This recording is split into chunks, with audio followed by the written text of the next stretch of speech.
আসসালামু আলাইকুম। আমি আজকে কফি বানাবো। কাপগুলোকে ভালো করে ধুয়ে নিব।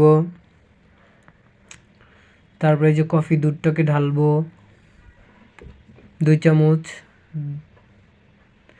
প্রত্যেকটা গ্লাসে 2 চামচ করে। তারপর হলো কফি দেব। কফিটা বেশি দিলে আপনার তিতা হয়ে যাবে, এজন্য অল্প দেওয়াই ভালো। এখন গরম পানি দেব, ফুটন্ত গরম পানি।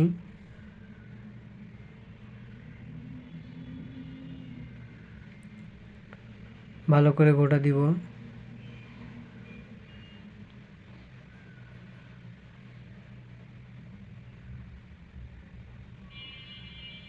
না ঘটলে, ভালো করে না ঘটে দিলে ওই যে কফির ইটা নিচে পড়ে থাকে, এই যে দানাগুলো নিচে যাইয়া জমে থাকে, এজন্য ভালো করে ঘুটে নিতে হবে।